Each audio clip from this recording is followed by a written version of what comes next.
My name is McKinley Price. I was born in the southeast part of Newport News, close to the end of the block, 710 27th Street. On that street, right next door was a candy store. And in those days, when I grew up, a nickel could buy you a whole bag of candy. You had Johnny cookies that were almost like a big biscuit. So have quite a sweet tooth, which continues today. It's ironic being a dentist that I have a very good sweet tooth.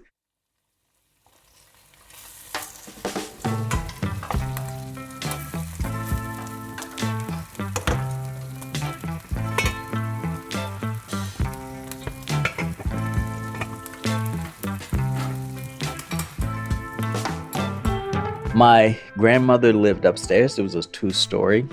My mother and father and I and my older brother lived downstairs. So my grandmother ran sort of a boarding house. So she would have a couple of rooms up there that people in the shipyard coming in and out, and she cooked.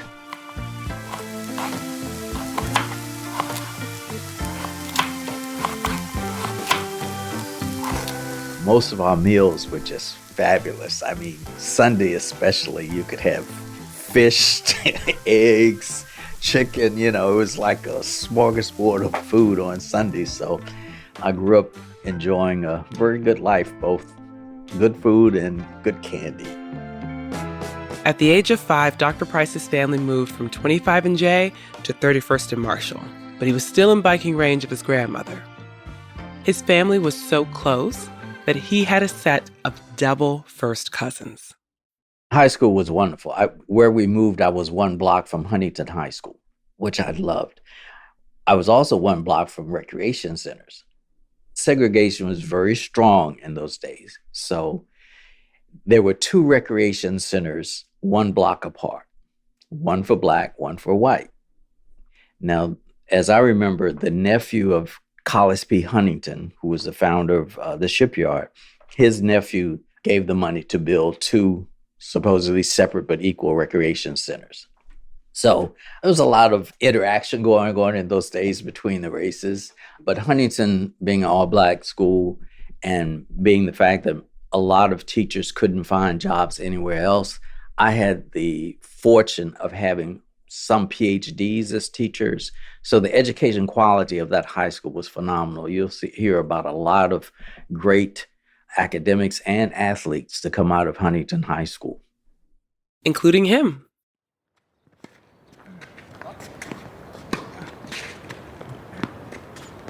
Before Venus and Serena, there was Arthur Ashe, inspiring a generation of black tennis players, including a young Dr. Price.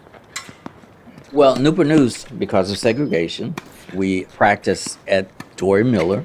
They had tennis courts there, which was one block from my house. So it was automatic. I'd play all day. Then as the city became more integrated, we also had tournaments where you could play. But, I just fell in love with the game. Still love the game. Still play competitively. I just love tennis. It's funny, on my block and the next street were two other tennis players that were on my team. So Jeffrey Banks and David Williams, who I play doubles with, were, we could whistle. That's the signal, hey, meet you at the court. And so we would play all day. His love of tennis earned him a scholarship to Hampton University. After graduating, he went to Howard University in the early 70s to study dentistry. There, he was trained on everything. Then he got married, returned to Newport News, and saw that there was a need. We didn't have minority specialists when I first came back. So there were no pedodontists, there were no endodontists, no oral surgeons. So we were trained at Howard to do most of everything. So he starts his own practice. I would sedate a lot of kids that were, not that happy about coming to the dentist.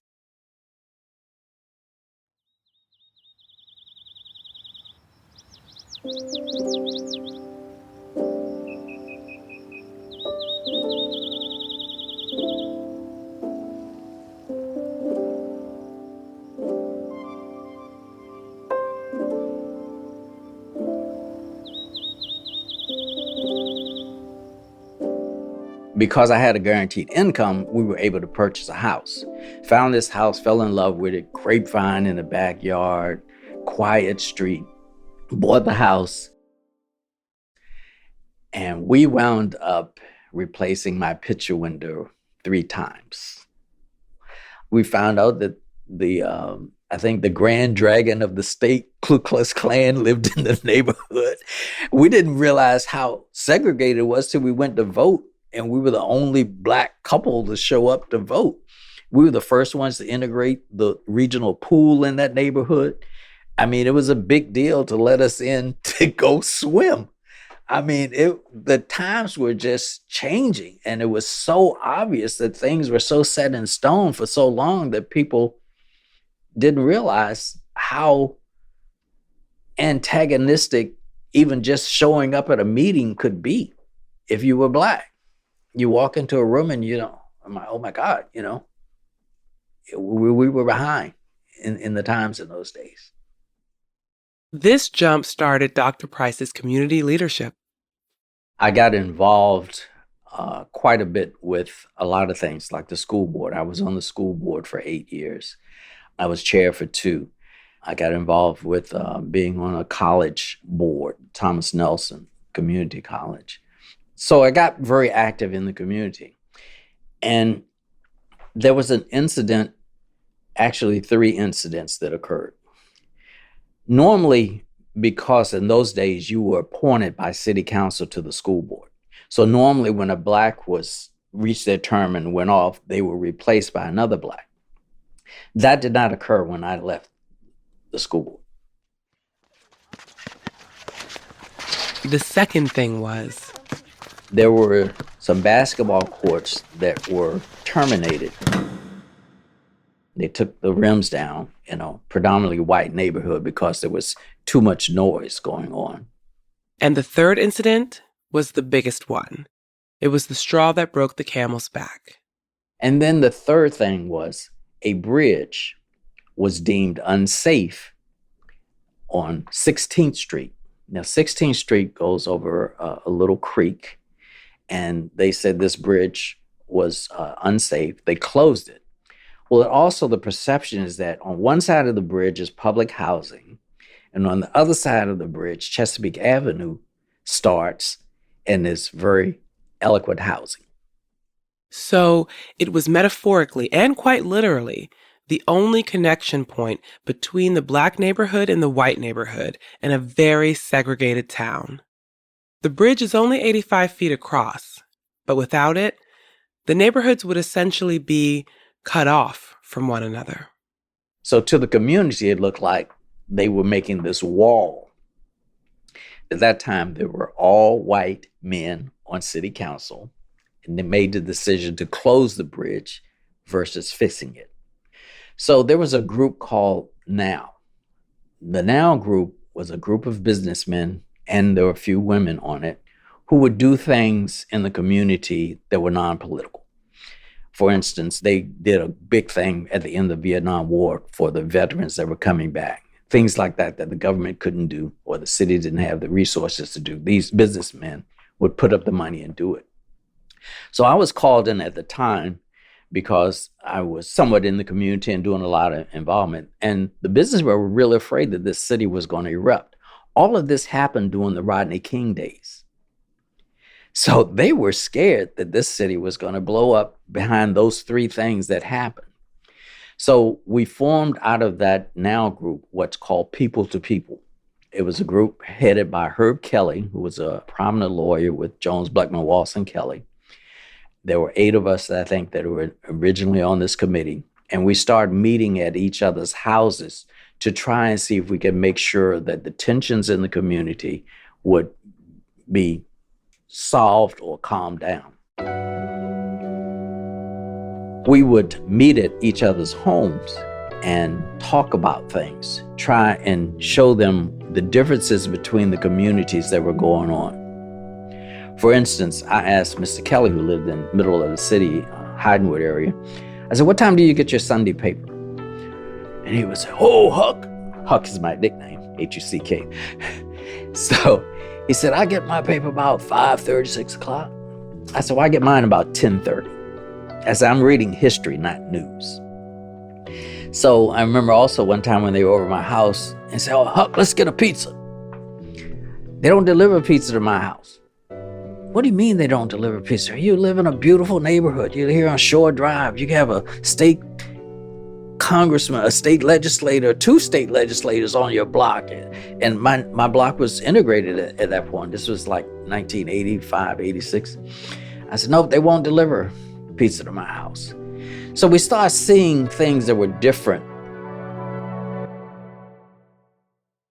We started organizing and start having large meetings. And we had Julian Bond to come in. We've had Sam Proctor. And this man, he financed the whole thing. He would pay for at least once a quarter speakers to come in, and we would meet at high schools in the cafeteria. We would have up to 200 to 300 people to come in and talk about their experiences in their neighborhoods and trying to get people out of their comfort zone to talk about racial issues and differences in the quality of life. That's how that all started with People to People. We were supposed to change chairmanship every 3 months. Herb Kelly and I were chair for 20 years. The organization is still going on. They're still meeting, actually. But back to the issue of the bridge.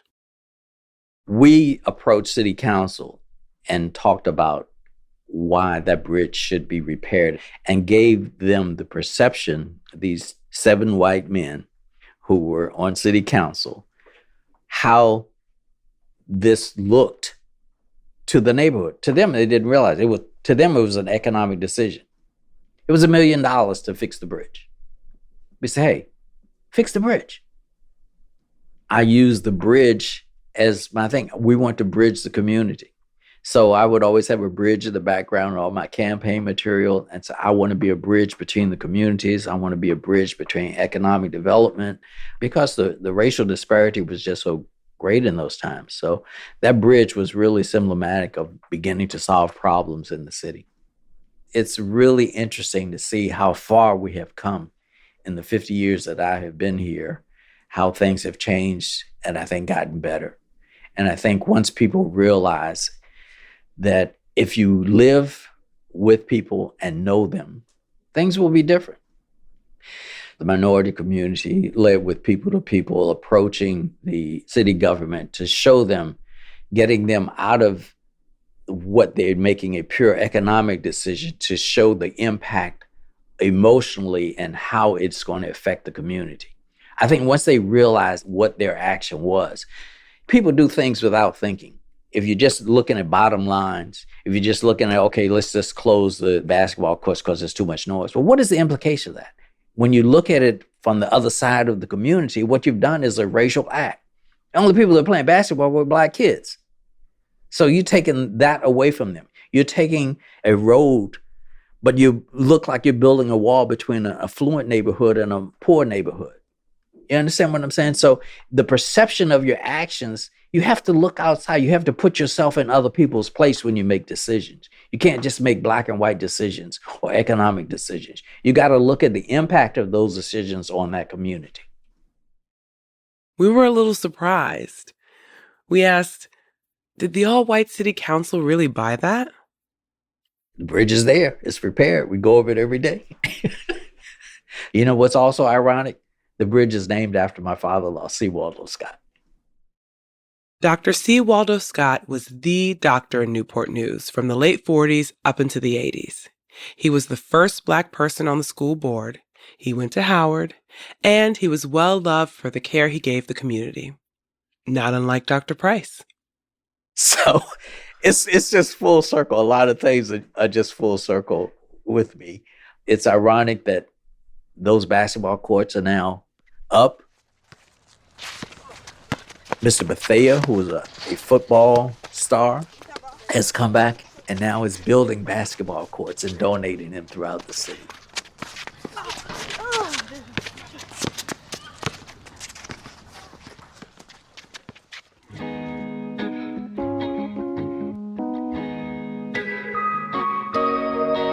These victories were due in no small part to community organizing. Speakers from all over the country commended Newport News for how progressive they were in grappling with their racial issues. Because you remember, there were riots and whatnot. We didn't have those in Newport News. We didn't have that because people sat down and discussed problems and issues. And I think it kept us from being so against one another racially, because we had done the groundwork to get people to understand the impact of decisions on other people's lives.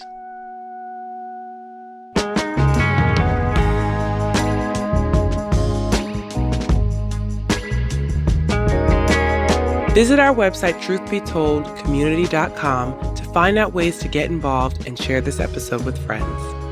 This series was written by Jackie Glass and Hannah Sobel, edited and hosted by me, Nicole Hill, sound designed by Trindell Lightburn, and our work has been supported by the Virginia African American Cultural Center through a grant from the Virginia Tourism Corporation. Follow our work by subscribing wherever you get your podcasts. We couldn't do this without people brave enough to share their experiences. So thank you, Dr. McKinley Price.